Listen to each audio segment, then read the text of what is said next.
अस्सलाम वालेकुम, मेरे चैनल मुर्शद में आप सबको खुशामदीद। जी, आज की वीडियो में हम एक तो पहले पूरी की पूरी जो पिछले वीक की परफॉर्मेंस रही है पाकिस्तान स्टॉक मार्केट के हवाले से उसको कवर करेंगे और उसके साथ साथ बात करेंगे कि आज के दिन जो डेवलपमेंट्स हुई हैं, बल्कि पहले उनके ऊपर बात करते हैं, फिर पिछले पूरे वीक की स्टॉक मार्केट के ऊपर डिटेल में डिस्कशन करेंगे, शेयर्स के बारे में बात करेंगे। और जैसे कि मैंने आपसे हमेशा कहा है कि जब भी डिप्स आती हैं तो कोशिश करें कि उसके अंदर बाय करें। और स्टॉक मार्केट के हवाले से हमेशा एक और बात मैं कहता हूँ कि ये सिर्फ उनके लिए है जो रिस्क बियर कर सकते हैं। जो रिस्क नहीं उठा सकते उनके लिए स्टॉक मार्केट नहीं है और ना ही उनके लिए मेरी वीडियो भी है। तो ये वीडियो स्पेसिफ़िकली उनके लिए है जो ज़्यादा से ज़्यादा अच्छी अर्निंग करना चाहते हैं स्टॉक मार्केट के हवाले से और रिस्क बियर कर सकते हैं और उनके नर्व स्ट्रॉन्ग हैं।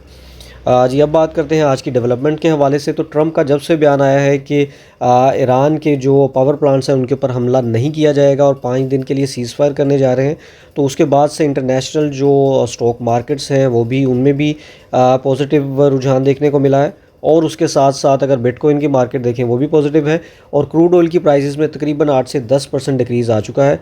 जो क्रूड ऑयल की जो प्राइस है वो ट्रंप के बयान से पहले 100 बैरल के ऊपर ट्रेड कर रहा था और अब वो ट्रेड करना शुरू हो गया तकरीबन 88 और 89 के डॉलर के हिसाब से इस ब्रैकेट के दरमियान। तो तकरीबन 8 से 10% का डिक्रीज़ आया है जो कि बहुत ही पॉजिटिव चीज़ है और इंशाल्लाह उम्मीद भी यही की जा रही है कि कल के दिन पाकिस्तान स्टॉक मार्केट के अंदर भी पॉजिटिव रुझान देखने को मिलेगा।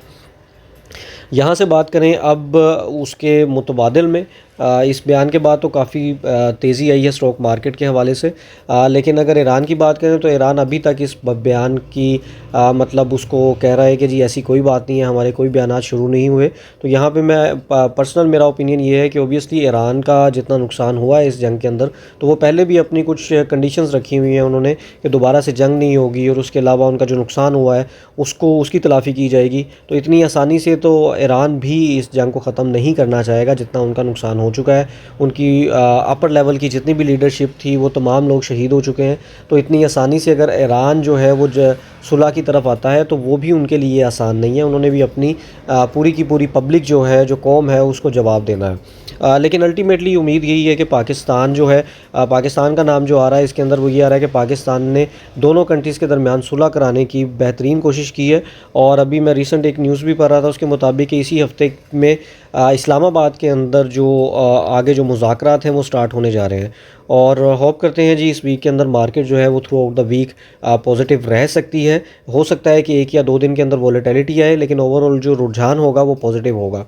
और लेकिन जो प्रीवियस इम्पैक्ट्स आ चुके हैं उसके ऊपर भी हम डिस्कशन करेंगे कि जो इन्फ्लेशन नंबर्स भरेंगे अगले आने वाले 1-2 महीनों में, तो वो भी हो सकता है। लेकिन मार्केट को आप जो आने वाले मंथ्स हैं, पाकिस्तानी स्टॉक मार्केट की बात करूँ तो 170 से लेके 175 के लेवल के दरमियान प्रेडिक्ट कर सकते हैं कि इस लेवल के दरमियान मार्केट परफॉर्म करेगी।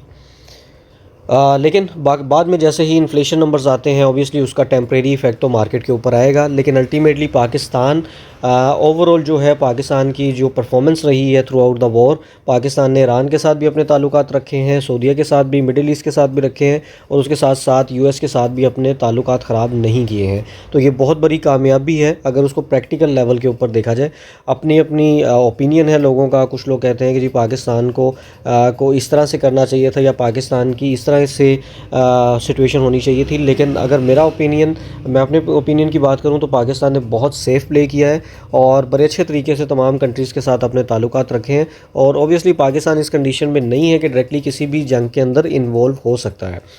तो अब आने वाला जो दिन है, ऑब्वियसली जिस तरह की सिचुएशंस अभी आई हैं, पॉजिटिव न्यूज़ आई हैं, तो ट्यूसडे वाला दिन तो पॉजिटिव होने वाला है। उसके साथ साथ अब प्रीवियस वीक के अंदर जिन लोगों ने बाइंग की है उनको तो एक फ़ायदा होगा इंस्टेंट कल के दिन में। लेकिन कल से आगे हमने क्या करना है उसके बारे में भी हम थोड़ी बात करेंगे और कल की वीडियो में भी हम उसके ऊपर डिटेल में डिस्कशन करेंगे कि कल से हमारा लाएअमल क्या होगा। जी, पाकिस्तान स्टॉक मार्केट की पिछले जो लास्ट क्लोजिंग रही है, मार्केट जो क्लोजिंग रही है वो नेगेटिव क्लोज़ किया है मार्केट ने। लेकिन उससे पिछले दिन में मार्केट ने अच्छा 3 से 4% का गेन दिया था। और अल्टीमेटली एक दिन की नेगेटिविटी करेक्शन को इतनी ज़्यादा मैटर नहीं करती। फिर भी जो KSE 100 ने क्लोज़ किया है वो 152 से अबव लेवल पे क्लोज़ किया है और जो क्लोजिंग रही है वो 152,740 पॉइंट्स पे रही। जो मार्केट में डिक्रीज़ आया था वो सिर्फ 1.01% का था, और उसके साथ साथ जो स्टॉक मार्केट के अंदर इंडिविजुअल शेयर्स ने परफॉर्मेंस दी थी, बहुत ज़्यादा डिप उनके अंदर नहीं आई थी, थोड़ा बहुत प्रेशर था। वॉल्यूम की बात की जाए तो प्रीवियस डे से कम था, सिर्फ 147 मिलियन का वॉल्यूम रहा है KSE 100 में। अगर लास्ट क्लोजिंग डे की बात की जाए 19 मार्च की, तो मार्केट ने जो अपना हाई बनाया था वो 153 का था, और जो लो बनाया था वो 150 का था। इस लिहाज से अगर हम बात की करें कि जो क्लोजिंग रही है, तो वो अपने हाई के नज़दीक नज़दीक मार्केट ने क्लोज़ किया है।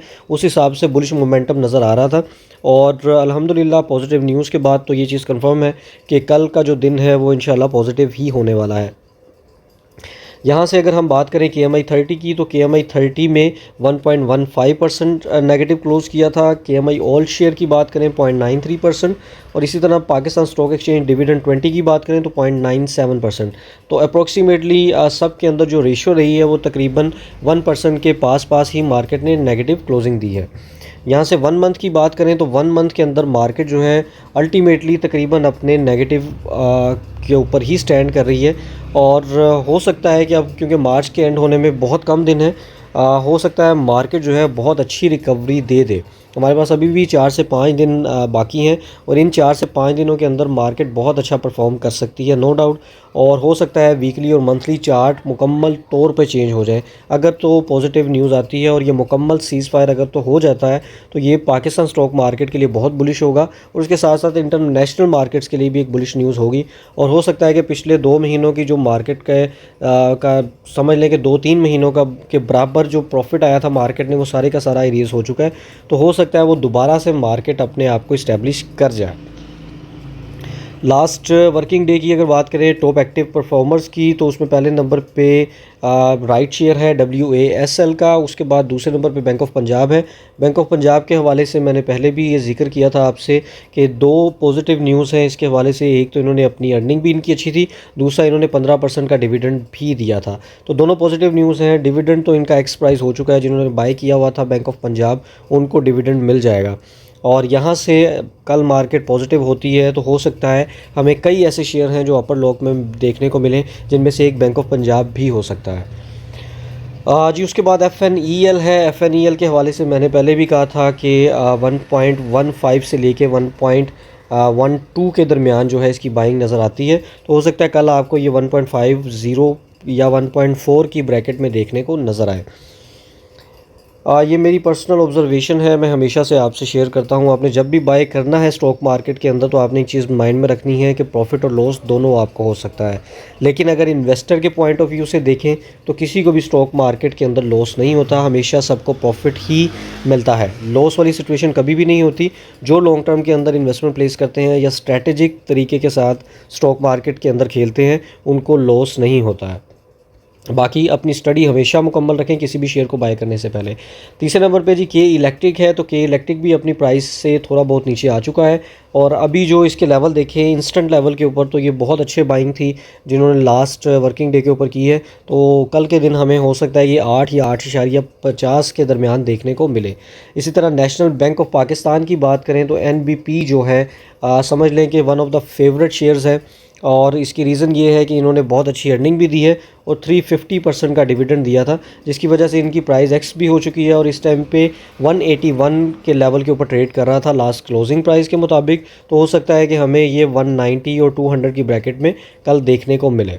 WTL की बात करें तो ऑल टाइम फेवरेट शेयर है, इसकी बाइंग बनती थी इन लेवल्स के ऊपर, और दोबारा से अगर तमाम चीज़ें सूरत हाल पॉजिटिव जाती हैं तो ये 1.40 के ऊपर ट्रेड कर सकता है। यूनिटी की बात करें तो यूनिटी के ऊपर मैंने मुकम्मल वीडियो बना दी है। टॉप एक्टिव स्टॉक्स के अंदर था ये, टॉप 10 के अंदर, और उसके अंदर अगर आप देखें तो पिछले पूरे मंथ के अंदर ये अच्छी खासी डिप के अंदर है। दोबारा से इसको ओपन करते हैं और थोड़ा सा एक रिमाइंडर समझ लें, और उसमें दोबारा से आपको दिखा देता हूँ कि इसकी परफॉर्मेंस पिछले 1 महीने के अंदर कहाँ रही है। तो पूरे 1 महीने के अंदर ये अपने लो लेवल पे ट्रेड कर रहा है। ना सिर्फ 1 महीने की बात करें बल्कि पूरे 1 साल के अंदर भी ये अपने लो लेवल्स पे ट्रेड कर रहा है, और 3 सालों की ब्रैकेट की बात करें तो 3 सालों में भी अपने लो पे है, और इसी तरह 5 सालों की बात करें तो 5 सालों में भी अपने लो लेवल पे है। और सम टाइम कोई शेयर अपने मटेरियल इन्फॉर्मेशन या इंटरनल मैटर्स की वजह से लो लेवल पे आता है। उसके बाद फिर अगर एक सिचुएशन स्टॉक मार्केट की भी उसी तरह नेगेटिव चल रही हो तो उसमें भी बहाव वैसा ही चलता है और वो शेयर जो है वो डिप पे डिप लेना शुरू कर देता है। अभी सिर्फ अगर हम जनवरी से लेके अभी तक की बात करें तो ये तकरीबन 61% नेगेटिव जा चुका है। और इसका मतलब ये है कि एटलीस्ट 20% या 15% रिटर्न तो दे सकता है। पर्सनल लेवल पे अगर मैं अपनी बात करूं तो मुझे लगता है ये 10-11 रुपये के ब्रैकेट के दरमियान क्लोजिंग दे सकता है आने वाले दिनों के अंदर। तो 8 रुपये 9 रुपये के दरमियान अगर बाय किया जा सकता है लॉन्ग टर्म के हवाले से, और 11 रुपये का अगर आप इसको सेल भी करते हैं तो तकरीबन आपको 15-20% का रिटर्न आपको इंस्टेंट मिल सकता है। बाकी बाय करने के लिए आपने फिर वही अपना माइंडसेट रखना है कि जब भी आप किसी स्टॉक को बाय करते हैं तो आपने उसको लॉन्ग टर्म की स्ट्रेटजी के साथ बाय करना है, शॉर्ट टर्म के लिए प्रॉफिट टेकिंग ज़रूर करनी है। ये दोनों पॉइंट्स आपने अपने माइंड में ज़रूर रखने हैं। जी, उसके बाद अगर बात करें पेस की, पेस को बहुत ज़्यादा स्टडी मैं नहीं कर रहा हूँ क्योंकि मेरी इसकी प्राइस ब्रैकेट जो पर्सनल लेवल पे मुझे समझ में आती थी वो तकरीबन 2 से लेके 5 रुपये की ब्रैकेट के दरमियान थी, बल्कि इसको 1 रुपये से 5 की ब्रैकेट के दरमियान बात कर लेते हैं।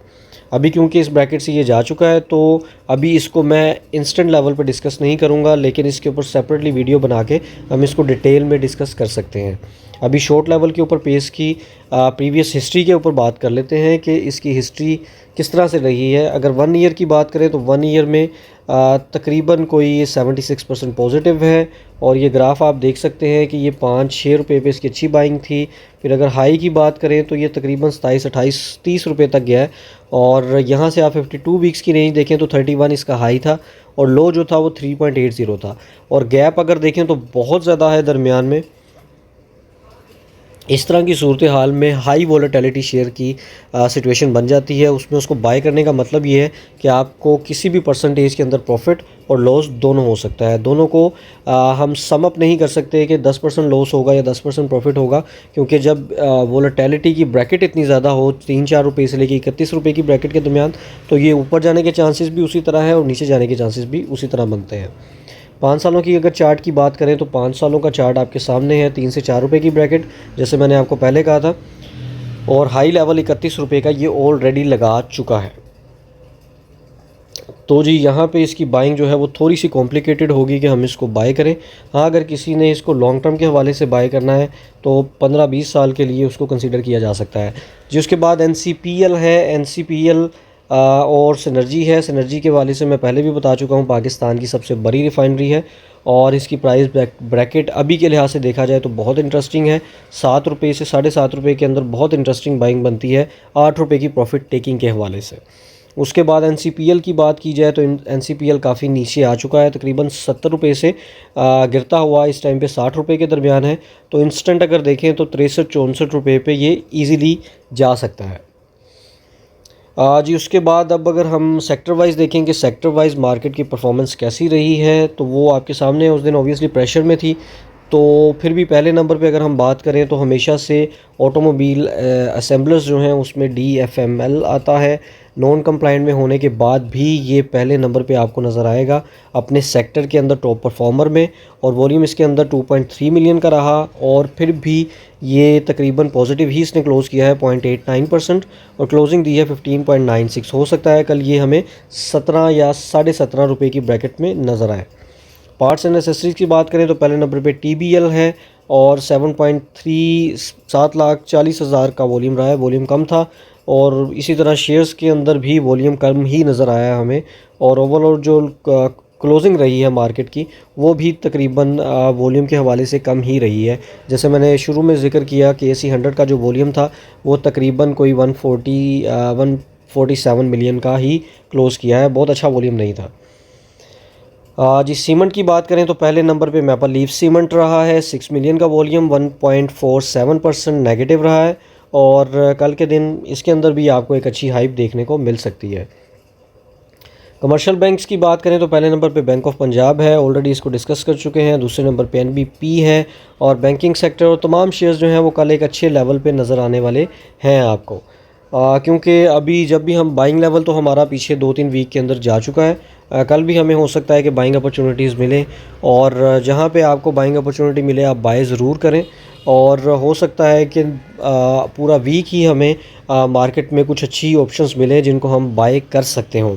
प्रीवियस वीडियोस के अंदर तो मैं काफ़ी कोशिश करता रहा हूँ कि ऐसे ऑप्शंस आपके साथ शेयर करूँ जिनको बाय करना चाहिए, और उसमें मैंने एक GWHL के नाम से भी एक कंपनी है वो भी मैंने शेयर की। अगर यहाँ पे हमें नज़र आती है तो मैं उसके ऊपर डिटेल में आपको रीज़न्स भी आपके साथ शेयर करूँगा। पहले भी कर चुका हूँ क्योंकि एक तो साइड पोर्ट आइटम है और अपनी प्राइस से काफ़ी नीचे आ चुका हुआ है, तो 4 से 5 रुपये हमें दे सकता है वो।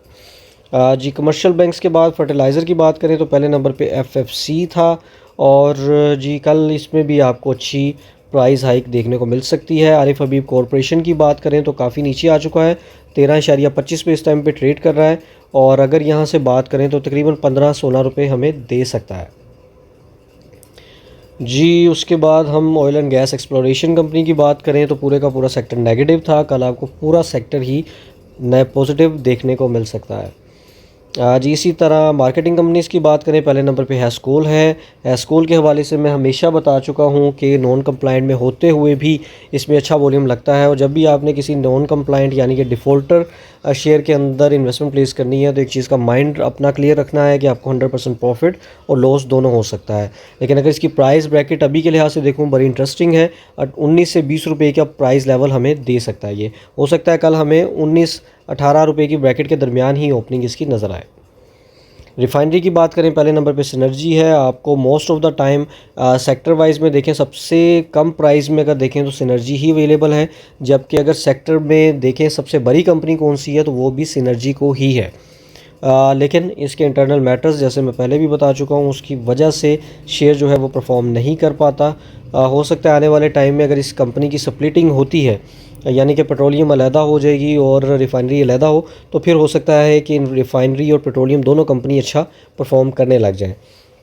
लेकिन इन लेवल्स के ऊपर 1 से 10 रुपये बल्कि 15 रुपये की ब्रैकेट के दरमियान मुझे लगता है कि सिनर्जी को आपको बाय करते रहना चाहिए। बाकी रिस्क जिनमें नहीं है वो स्टॉक मार्केट से दूर ही रहें। जो रिस्क बियर कर सकते हैं, लॉस और प्रॉफिट स्टेटमेंट को समझते हैं, स्टॉक मार्केट उनके लिए ही है। टेक्नोलॉजी सेक्टर में बात करें तो WTL देखा जाए तो तमाम के तमाम जो शेयर्स हैं उसमें सबसे छोटे लेवल पे WTL ही है, और लॉन्गर रन के लिए देखें तो बड़ा ही इंटरेस्टिंग स्क्रिप्ट है जिसको आप अपने पोर्टफोलियो के अंदर बाय कर सकते हैं। समझ लें कि अगर आपने 1000 शेयर भी बाय करना है तो इस टाइम पे 1200-1300 रुपये में आपको 1000 शेयर इसका मिल जाएगा। और बस कंसीडर कीजिए कि अगर ये 50 या 100 रुपये पे चला जाए और आपके पास सिर्फ इसके 2 लाख शेयर हों तो इसका मतलब ये है कि अगर ये 100 पे चला जाता है तो आपके पास जो अमाउंट होगी वो 2 करोड़ रुपए के राउंड अबाउट होगी, और इन्वेस्टमेंट जो आपने की होगी वो सिर्फ 2 लाख रुपए की होगी, 2 या 2.5 लाख रुपए। तो लॉन्ग टर्म के लिए अपना पोर्टफोलियो जनरेट करें और ऐसे शेयर्स के अंदर प्लेसमेंट करें जिनकी प्राइस अभी तक उन्होंने अपना पीक नहीं बनाया। कोशिश मैं भी करता हूं कि डेली बेसिस के ऊपर जो जो शेयर्स ऐसे नज़र आएँ उनके बारे में बात करूं, और लॉन्गर रन के लिए उसमें बेहतर ऑप्शन हम सिलेक्ट करें कि शॉर्ट टर्म में हमने किस शेयर के अंदर इन्वेस्टमेंट करनी है, अपॉर्चुनिटी लेवल के ऊपर हमने क्या अपना मैनेजमेंट करना है, और लॉन्गर रन के लिए हमने क्या सिनेरियो लेके स्टॉक मार्केट के अंदर चलना है। तो जी ये हमारी फंडामेंटल लेवल के ऊपर जो डाटा पोर्टल के मुताबिक बेसिक डाटा था उसको हमने कवर अप किया है। इसके अलावा अनाउंसमेंट्स के अंदर जाके कंपनी के हवाले से जितनी अनाउंसमेंट डेली बेसिस पे आती हैं या फिर कोई इन्फॉर्मेशन आती है वो हम यहाँ पे स्टडी कर सकते हैं। इसको अभी तक मैंने कवर करना शुरू नहीं किया, उम्मीद है कि इसको आने वाले दिनों में इंशाल्लाह मैं कवर करना शुरू करूँगा। मेरी कोशिश ये है कि किसी चीज़ को अगर मैं स्टार्ट करूँ तो उसको डेली बेसिस पे कवर भी कर सकूँ, ऐसा ना हो कि एक दिन किया है और उसके बाद उसको भूल जाएं। तो जिसको स्टार्ट करें उसको फिर लेके चलें आगे, बेहतर तरीका भी यही होता है ताकि देखने वाले को भी ये ना हो कि इन्होंने जी एक चीज़ शुरू की है और उसको इन बिटवीन ही बीच में छोड़ दिया है। तो क्योंकि पॉजिटिव चीज़ है, अगर हम अनाउंसमेंट्स को भी कवर करेंगे और सबके लिए इंटरेस्टिंग भी होगी वो चीज़, क्योंकि उसमें कई ऐसी चीज़ें आती हैं जो कि आपकी अंडरस्टैंडिंग को बहुत ज़्यादा इम्प्रूव करती हैं, स्टॉक मार्केट को समझने में आपको आसानी मिलती है। अब हम नेक्स्ट चीज़ की तरफ चलते हैं जी, टेक्निकल लेवल के ऊपर वीकली परफॉर्मेंस कैसी रही है मार्केट की, और जो परफॉर्मेंस रही है डेली बेसिस पे उसको भी इवैल्यूएट करते हैं। जी, तो ये स्टॉक मार्केट की परफॉर्मेंस थी उस दिन के हवाले से, और मार्केट ने जो परफॉर्म किया है वो तो नेगेटिव ही थी। लेकिन जिस लेवल पे मार्केट स्टार्ट हुई थी, समझ लें आप, उस लेवल के ऊपर मार्केट ने क्लोज़ नहीं किया था, जो कि एक अच्छी और पॉजिटिव चीज़ थी कि मार्केट ने नेगेटिविटी तो अपनी अच्छी खासी दिखाई थी। बल्कि यहाँ से मैं थोड़ा सा इसको डेस्कटॉप जो व्यू है उसके ऊपर ओपन करते हैं ताकि हमें समझने में आसानी हो। लो देख सकते हैं आपके 150 का मार्केट ने लो बनाया था, और लेकिन मार्केट ने जो क्लोजिंग दी है वो अपने हाई के पास पास दी है, और 152 740 के लेवल पे मार्केट ने क्लोज़ किया है। और साइन अगर देखा जाए तो साइन पॉजिटिव बना था। इसी तरह अगर हम वीकली चार्ट की बात करें तो वीकली चार्ट में भी मार्केट ने अपना लो बनाने के बाद तकरीबन 148,509 का, उसके बाद मार्केट ने रिकवर किया। और उसके साथ साथ अगर हम उससे पिछले वीक का ग्राफ देखें तो वो भी नेगेटिव नहीं था। आल दो मार्केट की क्लोजिंग नेगेटिव थी, लेकिन जो साइन है वो नेगेटिव मार्केट में नहीं बना था, और लास्ट वीक का साइन भी पॉजिटिव बना है। तो इंशाल्लाह उसका रिज़ल्ट भी आ चुका है। सम टाइम हमें ग्राफ के ऊपर कुछ चीज़ें पहले नज़र आ जाती हैं, और उसके बाद अगर उसको ग्राउंड रियलिटीज़ पे बात करें तो न्यूज़ बाद में ब्रीच होती है। लेकिन बात फिर वही आती है कि जिसके जितने ज़्यादा नर्व स्ट्रॉन्ग हैं वो उतने ही ज़्यादा अच्छे पैसे भी कमा लेता है मार्केट के अंदर, और उतने अच्छे से स्टॉक मार्केट को अंडरस्टैंड भी करता है। हाँ, यहाँ पे एक चीज़ है कि अगर अभी ट्रंप का बयान ना आया होता तो ये पॉजिटिव चीज़ जो भी हम समझ रहे हैं मार्केट के हवाले से, तमाम की तमाम चीज़ें नेगेटिव होती। जिस तरह ट्रंप का प्रीवियस बयान ये था कि वो पावर प्लांट्स पे हमला करने जा रहा है, तो अगर वो चीज़ होती तो मार्केट नेगेटिव ही ओपन होती और क्रूड ऑयल की प्राइसेस और भर जानी थी, जो कि किसी भी इकोनॉमी के लिए बर्दाश्त करना आसान नहीं है। तमाम के लिए प्रेशर है, चाहे वो कितनी ही स्ट्रॉन्ग इकोनॉमीज़ क्यों ना हो। ख़ास तौर पे मिडल ईस्ट को जो नुकसान हो रहा है, और उसके साथ साथ पाकिस्तान को, हर कंट्रीज़ को जो इस टाइम पे परेशानी बनी हुई है, वो इसी वजह से है कि जंग की सूरत हाल है। तो अब जो पॉजिटिव न्यूज़ आई है उसकी इम्प्लिकेशंस यही होंगी कि आने वाले दिनों के अंदर, ख़ास तौर पे कल से मार्केट जो पाकिस्तान की है वो भी पॉजिटिव ओपन होगी। एशियन मार्केट्स हैं और जो इंटरनेशनल मार्केट्स हैं वो तो अभी पॉजिटिव ही ट्रेड कर रही हैं। मंथली बेसिस के चार्ट की बात करें तो बड़ी ही इंटरेस्टिंग सूरत हाल बनी हुई है। इस टाइम पे जो ये साइन है ये पॉजिटिव साइन नहीं है, और अगर यहाँ से मार्केट अगर रिकवर करती है, अभी अगर आप देखें तो 9 से 10% नेगेटिव है मार्केट, अगर कल से 5 से 6% भी मार्केट रिकवर कर जाती है तो इसका मतलब है ग्राफ बहुत हद तक चेंज होने वाला है।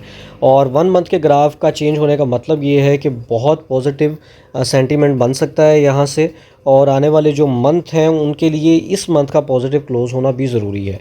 यहाँ से अगर हम 3 मंथ्स का ग्राफ ओपन करके देखें तो इस टाइम पे तकरीबन अपनी जो सूरत हाल है ग्राफ की वो नेगेटिव है, और सिर्फ 12% मार्केट नेगेटिव स्टैंड कर रही है 3 मंथ के ग्राफ के ऊपर, जो कि सिर्फ 2 से 3 सेशन के अंदर मार्केट रिकवर भी कर सकती है और पॉजिटिव साइड पे भी आ सकती है। अगर तो मार्केट रिकवर करके पॉजिटिव साइड पे आती है 180 के लेवल के ऊपर, या 175 से अबव भी क्लोजिंग देती है, तो वो भी एक बहुत पॉजिटिव साइन होने वाला है, जिसका मतलब ये है कि आने वाले दिनों के अंदर हमें दोबारा से 200K का लेवल देखने को मिल सकता है। बहुत ही बुलिश साइन कंसीडर करूंगा मैं इसको कि आने वाले मंथ्स के अंदर ये पॉजिटिव साइन होता है। और अगर तो ये चीज़ इसी तरह से चलती है जैसा कि मैं ऑब्ज़र्व कर रहा हूँ मार्केट को। बाकी एक हकीकत ये भी है कि स्टॉक मार्केट के हवाले से जो भी सिचुएशन है वो पूरी की पूरी डिपेंडेंट है सीज़ फायर के ऊपर। अगर तो मुकम्मल सीज़ फायर नहीं होता तो फिर स्टॉक मार्केट की सूरत हाल वही होगी कि हमें 155 से 170 के दरमियान, 165 के दरमियान बल्कि हमें मार्केट देखने को मिलेगी। कभी पॉजिटिव होगी, कभी नेगेटिव होगी। लेकिन अगर मुकम्मल सीज़ फायर हो जाता है तो मार्केट्स के लिए बहुत ही बुलिश न्यूज़ होने वाली है, और पैसा वही कमाएगा स्टॉक मार्केट के अंदर जो मार्केट के अंदर सस्टेन करेगा। तो जी, ये स्टॉक मार्केट की सूरत हाल थी। म्यूचुअल फ़ंड के अंदर भी तकरीबन जो नेगेटिविटी आई है वो तकरीबन स्टॉक फंड्स के अंदर 1% की थी। 1 से 1.5% आप लगा लें, उस लेवल के ऊपर मार्केट ने नेगेटिव क्लोज़ किया था। जिस तरह से KMI 30 परफॉर्म करती है उसी तरह से इक्विटी इस्लामिक स्टॉक फंड जो है वो भी तकरीबन आसपास वैसे ही परफॉर्म कर रहे होते हैं। तो हम कल से इंशाल्लाह कोशिश करेंगे उसको भी दोबारा से ऐड करें। आज इसलिए उसके ऊपर मैं बात नहीं कर रहा हूँ कि कल तो मार्केट पॉजिटिव होने ही वाली है, तो उसके ऊपर डिटेल में बात करने का भी फ़ायदा कोई नहीं है। जी, तो investing.com से हम मार्केट का ओवरव्यू भी दे लेते हैं। इस टाइम पे अगर गोल्ड की प्राइस देखें तो वो तकरीबन 2.6% नेगेटिव चल रही है। क्रूड ऑयल जो इस टाइम पे ट्रेड कर रहा है वो 87.43 पे है, तकरीबन 11% नेगेटिव है। इसी तरह बिटकॉइन की बात करें तो बिटकॉइन जो है वो इस टाइम पे 71,000 को क्रॉस कर चुका हुआ है और 3.56% पॉजिटिव है। US30 की बात करें तो तकरीबन 2% पॉजिटिव है। ब्रेंट ऑयल की बात करें वो भी 11% के पास नेगेटिव है और US टेक 100 की बात करें वो भी 1.7% पॉजिटिव है। US 500 की बात करें तो वो भी तकरीबन 1.7% पॉजिटिव है। तो ओवरऑल स्टॉक मार्केट के ऊपर आपको इफ़ेक्ट तो नज़र आ रहा है कि जितनी भी चीज़ें हैं, जो भी चीज़ें स्टॉक मार्केट के हवाले से जो पॉजिटिव मोमेंटम बना है वो सिर्फ इस चीज़ पे बना है कि 5 दिन के लिए ट्रंप ने जंग बंदी का ऐलान किया है। तो होप करते हैं कि जी आने वाले दिनों के अंदर स्टॉक मार्केट जो है वो वैसे ही परफॉर्म करे और सीज़ फायर जो है वो मुकम्मल तौर पे हो। और बाकी उसके चांसेस अब इस टाइम पे अगर देखें 60 to 70% लग रहे हैं, क्योंकि जो जंग करनी थी यूएस ने और इज़राइल ने वो अपनी पूरी कोशिश कर चुके हैं। वो भी राह फिराक ढूंढ रहे हैं और उसके लिए उन्होंने कोई ना कोई हल तो निकालना है और अच्छी चीज़ है कि अगर जंगबंदी हो जाती है। तो आज के लिए जी इतना ही। बाकी स्टॉक मार्केट के हवाले से आपका कोई भी क्वेश्चन है, कोई भी आपका सजेशन है तो वो आप कमेंट सेक्शन में मुझसे पूछ सकते हैं, मुझसे शेयर कर सकते हैं। मैं कोशिश करूँगा कि बेहतरीन तरीके से आपको जवाब दे सकूँ और अगर कोई चीज़ आपको लगे कि मुझे उसमें ठीक करने की ज़रूरत है तो वो भी काइंडली शेयर कीजिएगा। आज के लिए बस इतना ही। अल्लाह हाफ़िज़।